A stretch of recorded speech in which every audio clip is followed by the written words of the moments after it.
Hello दोस्तों, नमस्कार। मैं भी एक आप सभी का बहुत बहुत स्वागत करता हूं आपके अपने इस यूट्यूब परिवार में।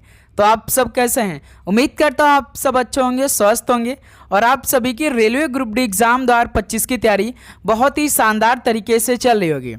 तो साथियों, जैसा कि रेलवे ग्रुप डी एग्ज़ाम 2025 का एग्ज़ाम डेट अनाउंस हो चुका है रेलवे की तरफ से, जो कि आप सभी का पेपर स्टार्ट हो रहा है 17 नवंबर से और इसका जो फॉर्म स्टेटस था वो भी जारी कर दिया गया है। तो उम्मीद करूंगा आपने इसका फॉर्म स्टेटस चेक कर लिया है कि आपका फॉर्म एक्सेप्ट हुआ है, रिजेक्ट हुआ है। लगभग सभी का फॉर्म एक्सेप्ट ही हुआ है, किसी का रिजेक्ट नहीं हुआ है। तो इस बार साथी रेलवे ग्रुप डी एग्ज़ाम 2025 में टोटल मान के चलिए 1,20,00,000 स्टूडेंट एग्ज़ाम देने वाले हैं। तो कट ऑफ हाई जाने वाली है और 17 नवंबर से आप सभी का पेपर स्टार्ट हो रहा है और अक्टूबर का महीना चल दिया है, यानी आप सभी के पास पूरे यहाँ से 45 दिनों का समय बाकी है। तो इस 45 दिनों में आपको क्या काम करना है? सबसे पहले तो प्रैक्टिस सेट को हल करना है, प्लस अधिक से अधिक मॉक टेस्ट लगाना है और मॉक टेस्ट में सबसे अधिक एनालिसिस करना है कि आपकी तैयारी कैसी चल रही है। वो क्वेश्चन जो आपको नहीं आया उसे फिर से तैयार करना है और उस टॉपिक को पढ़ना है। तो चारों सिलेबस के अच्छे से क्वेश्चन को तैयार करना है। जैसे सिलेबस की हम बात करेंगे तो सबसे अधिक रीजनिंग के 30 क्वेश्चन आएंगे 30 नंबर के। उसके बाद साथ ही 25 क्वेश्चन मैथ के पूछे जाएंगे, 25 क्वेश्चन साइंस से पूछे जाएंगे और 20 question GK GS plus current affair के आएंगे। टोटल साथ ही 100 क्वेश्चन आप सभी से पूछा जाएगा 100 नंबर का। रेलवे का हर एक एग्जाम एक क्वेश्चन 1 नंबर का रहता है और साथ ही आप सभी को 1.5 घंटे का समय मिलेगा, यानी 90 मिनट में 100 क्वेश्चन हल करने के लिए आप सभी के पास समय रहने वाले हैं। और इसमें 1/3 का नेगेटिव मार्किंग रहता है। यदि आप 3 गलत करेंगे तो एक जो सही किए रहेंगे उसमें से आपका काटा जाएगा। तो ये आपका रेलवे ग्रुप डी एग्ज़ाम 2025 का सिलेक्शन प्रोसेस रहने वाला, एग्जाम पैटर्न रहने वाला है। तो सुबह 8 बजे क्लास जो हमने आपको प्रोवाइड किया था वो TCS के आधारित पर सारे क्वेश्चन दिया था, लेकिन साथ ही इस टाइम जो दोपहर में आपकी क्लास चलेगी, जो हाल फिलहाल में रेलवे NTPC का एग्ज़ाम कंप्लीट हुआ था उसको देखते हुए ये हम आपको डेली दोपहर 12:30 बजे नया प्रैक्टिस सेट करवाएंगे। तो ध्यान देना है, आपको तीनों क्लास लेना है और जो शाम में 6:30 पे आएगी वो रीजनिंग की क्लास आएगी, क्योंकि रीजनिंग भाई 30 में से 30 हमें सही करना है और हम आराम से कर ले जाएंगे, क्योंकि रीजनिंग के सवाल बस आपको देखते ही हल करेंगे, ऐसे हम आपको प्रैक्टिस सेट कराने वाले हैं। तो चलिए भाई, आज की इस क्लास को स्टार्ट करते। टोटल 50 क्वेश्चन डिस्कस करेंगे और आप सभी का टारगेट 35 क्वेश्चन रहने वाले। तो भाई आज के पहले ही नए प्रैक्टिस सेट से आप सभी खुद मालूम हो जाएगा कि हमारी तैयारी कैसी चल रही है ग्रुप डी की, क्योंकि इसमें वही क्वेश्चन ऐड किया गया है जो साथी पेपर में हर बार पूछे जाते हैं। तो अपनी तैयारी परख लीजिए, आपकी तैयारी कैसी चल रही है। ओके, तो परीक्षा से पहले सभी प्रश्नों को तैयार करिएगा। तो साथी टोटल 50 क्वेश्चन आप कंप्लीट देखिएगा, उसे तैयार करिएगा, ठीक है, और लास्ट में अपना स्कोर करिएगा। चलिए भाई, तो आज का पहला प्रश्न स्टार्ट करते हैं। देखिए, भारत के निम्नलिखित में से कौन से राज्य में प्रारंभिक वर्षा मानसून की अरब सागर शाखा के द्वारा होती है? बताइए, भारत के कौन से राज्य में प्रारंभिक वर्षा मानसून की अरब सागर शाखा के द्वारा होती है? तो साथ ही याद रखिए केरल राज्य में, यानी पहले का बी ऑप्शन क्या बनेगा? बिल्कुल राइट आंसर हो जाएंगे। चलिए अगला सवाल कॉल करिएगा, क्वेश्चन नंबर 2 को। किसके शासनकाल में मुगल साम्राज्य ने अपनी सबसे बड़ी क्षेत्रीय सीमाएं प्राप्त की? बताइए, किसके शासनकाल में मुगल साम्राज्य ने अपनी सबसे बड़ी क्षेत्रीय सीमाएं प्राप्त की? तो साथ ही याद रखिएगा औरंगजेब के समय में। ऑप्शन यहाँ से क्या बनेगा? बिल्कुल राइट आंसर हो जाएंगे। नेक्स्ट अगला सवाल कॉल करिएगा, क्वेश्चन नंबर 3 को। किस वर्ष मूल सूची में 4 नए निर्देशक सिद्धांत जोड़े गए? बताइए, किस वर्ष मूल सूची में 4 नए निर्देशक सिद्धांत जोड़े गए? तो साथ ही याद रखिएगा 1976 में जोड़े गए। ऑप्शन है यहाँ से बिल्कुल राइट आंसर हो जाएंगे। चलिए दोस्त अगला सवाल कॉल करिएगा, क्वेश्चन नंबर 4 को। भारत में राज्य नीति के निर्देशक सिद्धांत किस देश के संविधान से लिए गए हैं? बताइए, भारत में राज्य नीति के निर्देशक सिद्धांत किस देश के संविधान से लिए गए हैं? तो आपको मालूम होगा आयरलैंड देश के संविधान से लिया गया नीति निर्देशक सिद्धांत, जिसे आप DPSP के नाम से जानते हैं, जो कि साथ ही पार्ट ये 4थे में शामिल है और आर्टिकल 36 से 51 के बीच में है। तो ये तीनों बात आप याद रखिएगा, एक एक सवाल पूछ देता है पेपर में। चलिए नेक्स्ट अगला सवाल कॉल करिए, क्वेश्चन नंबर 5 को। तो कथकली नृत्य के कलाकारों के लिए कितने प्रकार के श्रृंगार यानी बेशम का उपयोग किया जाता है? बताइए, जो कथकली नृत्य के कलाकार होते हैं इनको लिए कितने प्रकार के श्रृंगार का उपयोग किया जाता है? तो साथ ही याद रखिए 5 प्रकार के। ऑप्शन सी क्या बनेगा? बिल्कुल राइट आंसर हो जाएंगे। चलिए अगला सवाल कॉल करिएगा क्वेश्चन नंबर 6 को। निम्नलिखित में से कौन सी नदी दक्षिण से चंबल नदी से मिलती है? बताइए कौन सी नदी दक्षिण से चंबल नदी से मिलती है? तो साथ ही याद रखिए यमुना नदी है। ऑप्शन यहाँ से क्या बनेगा? बिल्कुल राइट आंसर हो जाएंगे। चलिए अगला सवाल कॉल करिएगा क्वेश्चन नंबर 7 को। भारतीय संविधान के निम्नलिखित में से किस अनुच्छेद में उल्लेख है कि भारत के उपराष्ट्रपति राज्यसभा के पदेन सभापति होंगे? बताइए भारतीय संविधान के किस अनुच्छेद में यह उल्लेख है कि भारत के उपराष्ट्रपति राज्यसभा के पदेन सभापति होंगे? आपको मालूम होना चाहिए कि उपराष्ट्रपति राज्यसभा के पदेन सभापति होते हैं, लेकिन ये किस अनुच्छेद में वर्णन है? तो साथ ही याद रखिए अनुच्छेद 89 में। ऑप्शन सी क्या बनेगा? बिल्कुल राइट आंसर हो जाएंगे। चलिए अगला सवाल कॉल करिएगा क्वेश्चन नंबर 8 को। भारतीय संविधान के किस अनुच्छेद में राज्यसभा के सभापति और उपसभापति और लोकसभा के अध्यक्ष और उपाध्यक्ष के वेतन और भत्तों का उल्लेख है? बताइए भारतीय संविधान के किस अनुच्छेद में राज्यसभा के सभापति और उपसभापति और लोकसभा के अध्यक्ष और उपाध्यक्ष के वेतन और भत्तों का उल्लेख है? बताइए किस अनुच्छेद में है? तो साथ ही याद रखिए अनुच्छेद 97 में है। ऑप्शन से बिल्कुल राइट आंसर हो जाएंगे। अगला सवाल कॉल करिएगा 9 नंबर का राइट आंसर क्या होगा? भारतीय संविधान के किस अनुच्छेद में उपाधियों के उन्मूलन से संबंधित है? बताइए भारतीय संविधान के किस अनुच्छेद में उपाधियों के उन्मूलन से संबंधित है? तो भाई याद रखिए अनुच्छेद 18 में दिया गया है। ऑप्शन भी बिल्कुल परफेक्ट आंसर हो जाएंगे। नेक्स्ट अगला नंबर कॉल करिएगा क्वेश्चन नंबर 10 को। मुद्रा ऋण योजना के तहत कितनी श्रेणियों में ऋण दिया जाता है? बताइए दोस्त मुद्रा ऋण योजना के तहत कितनी श्रेणियों में ऋण दिया जाता है? तो साथ ही याद रखिएगा 3 श्रेणियों में ऋण दिया जाता है मुद्रा ऋण योजना के तहत। डी ऑप्शन यहाँ से बिल्कुल परफेक्ट आंसर हो जाएंगे। चलिए अगला सवाल कॉल करिए तो क्वेश्चन नंबर 11 को। निजाम उल मुल्क ने 1724 में किस राज्य की स्थापना की थी? निजाम उल मुल्क ने 1724 में किस राज्य की स्थापना की थी? तो साथ ही याद रखिए हैदराबाद की थी। डी ऑप्शन बिल्कुल राइट आंसर हो जाएंगे। नेक्स्ट अगला सवाल कॉल करिए तो क्वेश्चन नंबर 12 को। निम्नलिखित में से कौन सा देश विश्व बैडमिंटन चैंपियनशिप इवेंट 2026 की मेजबानी करेगा? तो साथ ही करंट अफेयर के सवाल है, बताइए कौन सा देश विश्व बैडमिंटन चैंपियनशिप इवेंट 2026 की मेजबानी करने वाला है? तो दोस्त याद रखिए अपना प्यारा भारत करने वाला है। ऑप्शन से बिल्कुल राइट आंसर हो जाएंगे। तो साथ ही यदि आप चैनल पे नए हैं, चैनल को सब्सक्राइब नहीं किया है और आपको डेली का डेली नोटिफिकेशन नहीं मिल पा रहा है, तो भाई आप नोटिफिकेशन को मेन है ऑन कर लीजिएगा। जैसे ही क्लास आएगी तो तुरंत आप सभी के पास नोटिफिकेशन पहुंचेगी और वो क्लास आप ज्वाइन करके अपनी तैयारी करेंगे। ठीक है, तो भाई मेन आपका नोटिफिकेशन है ऑन करना है। जो भी आपका क्वेश्चन डाउट है रेलवे ग्रुप डी एग्जाम 2025 के लिए, तो भाई आप कमेंट में जरूर पूछेगा और लास्ट में अपना स्कोर बताइएगा। ठीक है, देखिए पादप कोशिका में उपस्थित उस कोशिकांग की पहचान कीजिए जो जंतु कोशिका में नहीं होती है। बताइए पादप कोशिका में उपस्थित उस कोशिकांग की पहचान कीजिए जो जंतु कोशिका में नहीं होता है। जैसे साथ देखिए न्यूरॉन होता, केंद्रक होता, कोशिका द्रव होता, लेकिन प्लास्टिड भाई नहीं होता है। तो यही डी ऑप्शन प्लास्टिड बिल्कुल राइट आंसर हो जाएंगे।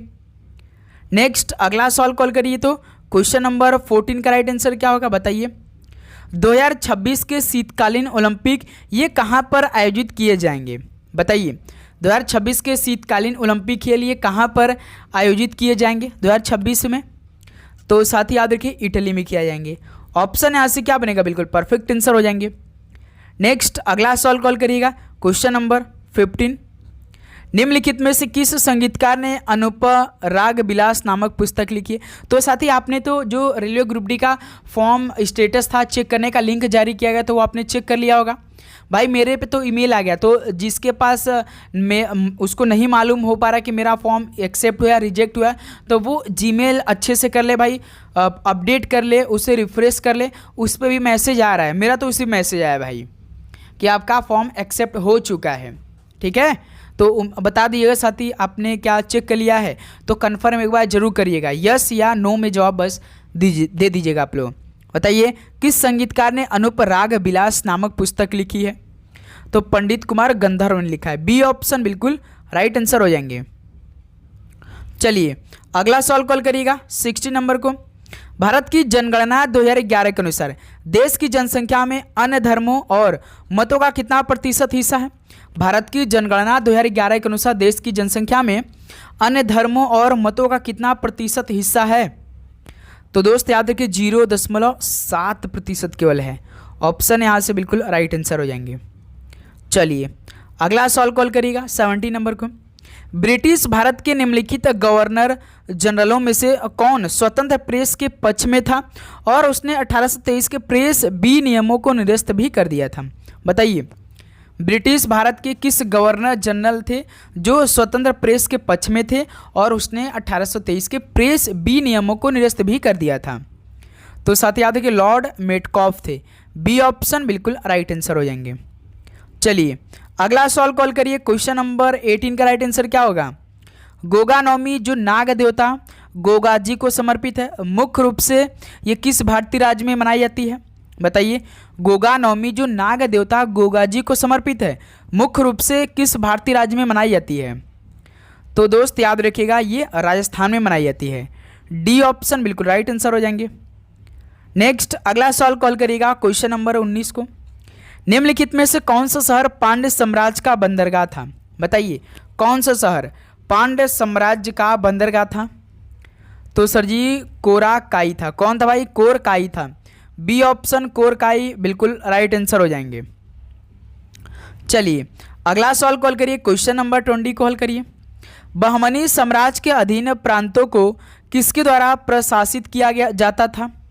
बहमनी साम्राज्य के अधीन प्रांतों को किसके द्वारा प्रशासित किया जाता था? तो भाई याद रखिए तरफदार द्वारा। डी ऑप्शन तरफदार बिल्कुल राइट आंसर हो जाएंगे। चलिए भाई अगला सवाल कॉल करिए क्वेश्चन नंबर 21 का राइट आंसर क्या होगा? भारतीय संविधान के किस अनुच्छेद में राज्य विधानमंडल में राज्य के महाधिवक्ता के बोलने के अधिकार के बारे में उल्लेख है? बताइए भारतीय संविधान के किस अनुच्छेद में राज्य विधानमंडल में राज्य के महाधिवक्ता के बोलने के अधिकार के बारे में उल्लेख है? तो साथ ही याद रखिए अनुच्छेद 177 में।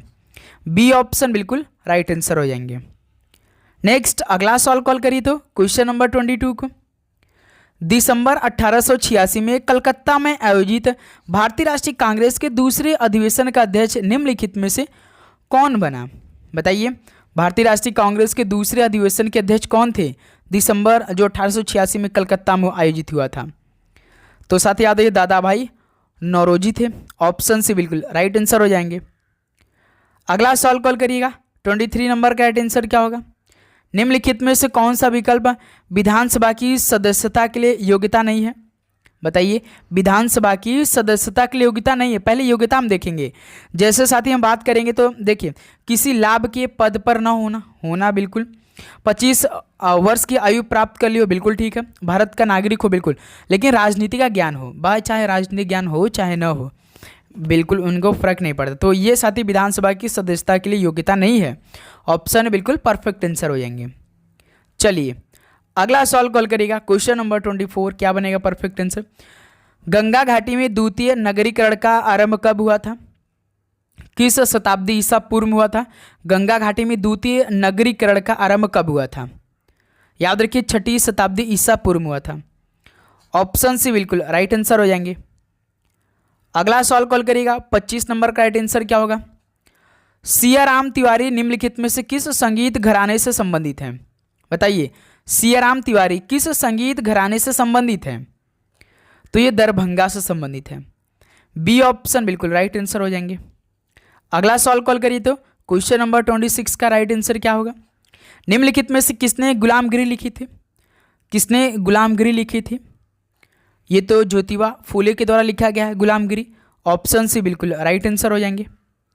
चलिए दोस्त अगला सवाल कॉल करिए तो क्वेश्चन नंबर 27 को। निम्नलिखित में से कौन सी नदी मानस सरोवर के निकट राक्षस ताल उत्तर पश्चिमी सिरे से निकलती है? कौन सी नदी मानस सरोवर के निकट राक्षस ताल उत्तर पश्चिमी सिरे से निकलती है? तो दोस्त याद रखिए सतलज नदी निकलती है ऑप्शन के अकॉर्डिंग। डी ऑप्शन बिल्कुल परफेक्ट आंसर हो जाएंगे। अगला सवाल कॉल करिए दोस्त, क्वेश्चन नंबर 28 को। दंती वर्मन या दंती दुर्ग निम्नलिखित में से किस राजवंश के संस्थापक थे? बताइए दोस्त, दंती वर्मन या दंती दुर्ग किस राजवंश के संस्थापक थे? तो सर जी तो राष्ट्रकूट के संस्थापक थे दंती वर्मन या दंती दुर्ग। डी ऑप्शन बिल्कुल राइट आंसर हो जाएंगे, याद रखेंगे साथी। चलिए भाई लास्ट में अपना स्कोर करेंगे और आप चैनल को सब्सक्राइब करिए, नोटिफिकेशन को ऑन करिएगा, ठीक है। चलिए दोस्त अगला सवाल कॉल करिएगा, क्वेश्चन नंबर 29 हल करिए। कौन सी नदी उत्तर में उलर झील और फिर बारामूला में बहती है?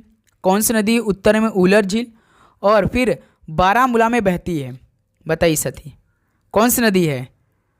तो साथी याद रखिए झेलम नदी है, ऑप्शन ए बिल्कुल परफेक्ट आंसर हो जाएंगे। अगला सवाल कॉल करिएगा, क्वेश्चन नंबर 30 का राइट आंसर क्या होगा? दीवान एक को ही मोहम्मद बिन तुगलक द्वारा शुरू किया गया, ये किसका विभाग था? दीवान एक को ही मोहम्मद बिन तुगलक द्वारा शुरू किया गया, तो ये किसका विभाग था? तो मेरे दोस्त याद रखिए कृषि का विभाग था, ऑप्शन यहाँ से बिल्कुल परफेक्ट आंसर हो जाएंगे।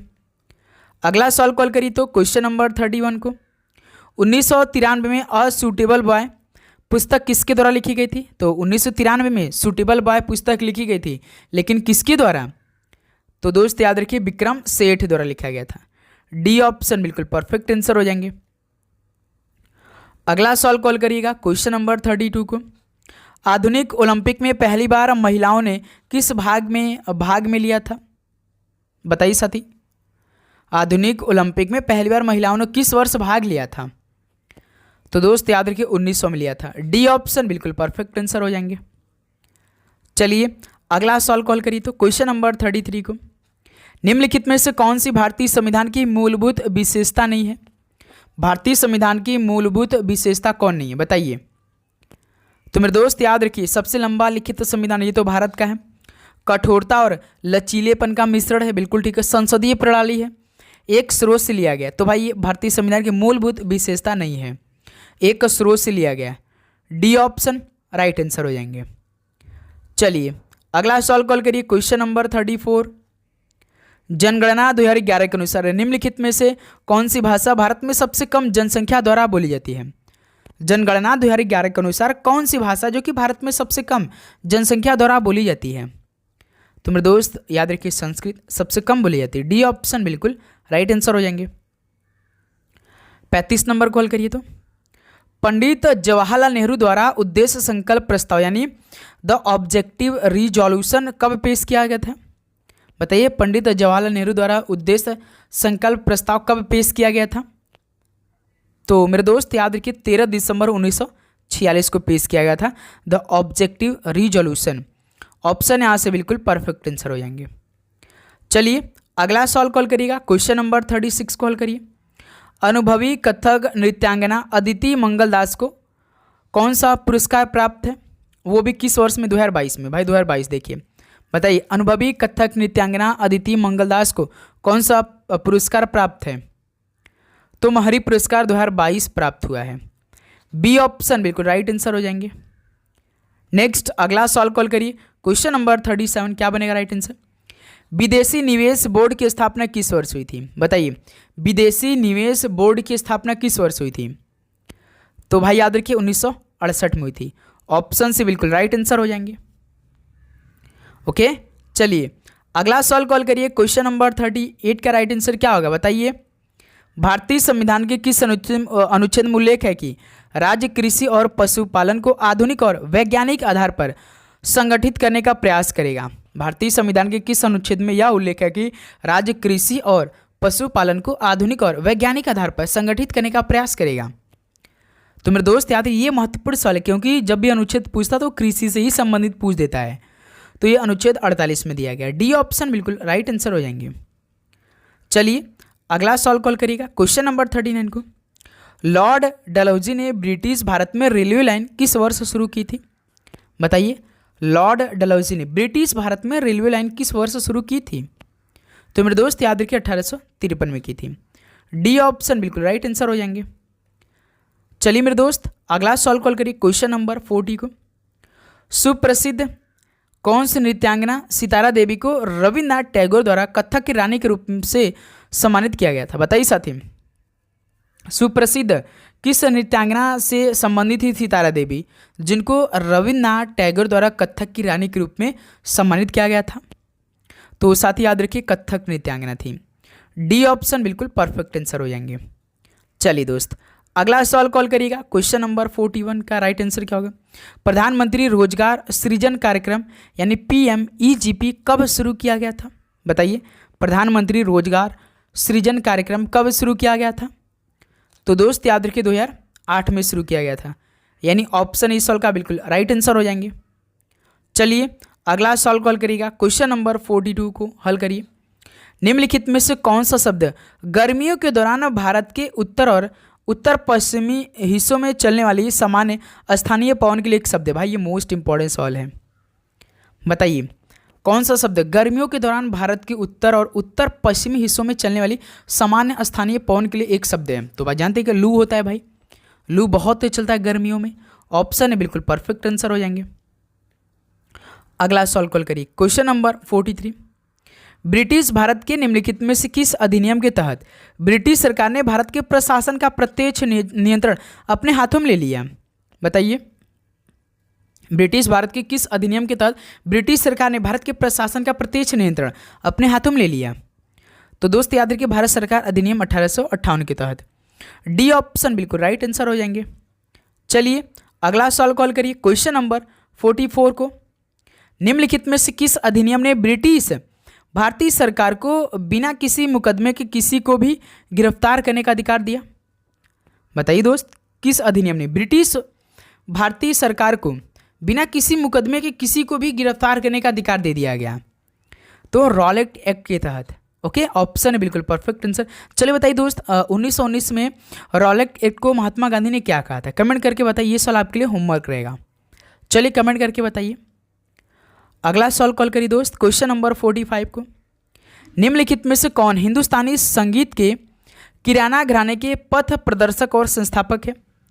हिंदुस्तानी संगीत के किराना घराने के पथ प्रदर्शक और संस्थापक है? तो साथ ही याद रखिए अब्दुल करीम खान है, जो कि डी ऑप्शन क्या बनेगा? बिल्कुल राइट आंसर हो जाएंगे। चलिए मेरे दोस्त अगला सवाल कॉल करिए। क्वेश्चन नंबर 46 का राइट आंसर क्या होगा? निम्नलिखित में से कौन सी सिंधु नदी की सहायक नदी है? सिंधु नदी की एक सहायक नदी कौन सी है? लोहित नहीं है, बेतवा नहीं है, दिबांग नहीं है, तो कौन बनेगा? स्वेक। तो स्वेक ऐसी नदी जो कि सिंधु नदी की एक सहायक नदी है। बी ऑप्शन बिल्कुल राइट आंसर हो जाएंगे। ओके, चलिए अगला सवाल कॉल करिएगा। क्वेश्चन नंबर 47 को। विजयनगर के निम्नलिखित में किस राजा ने यवन साम्राज्य के संस्थापक की उपाधि धारण की थी? विजयनगर के किस राजा ने यवन साम्राज्य के संस्थापक की उपाधि धारण की थी? तो सर जी कृष्णदेव राय ने की थी। ऑप्शन है बिल्कुल परफेक्ट आंसर हो जाएंगे। नेक्स्ट अगला सवाल कॉल करिए दोस्त। क्वेश्चन नंबर 48 का राइट आंसर क्या होगा? पंडित लच्छन महाराज ने निम्नलिखित में किस घराने के कथक दिग्गज थे? बताइए, पंडित लच्छन महाराज किस घराने के कथक दिग्गज थे? तो दोस्त याद रखिए लखनऊ के थे। सी ऑप्शन बिल्कुल परफेक्ट आंसर हो जाएंगे।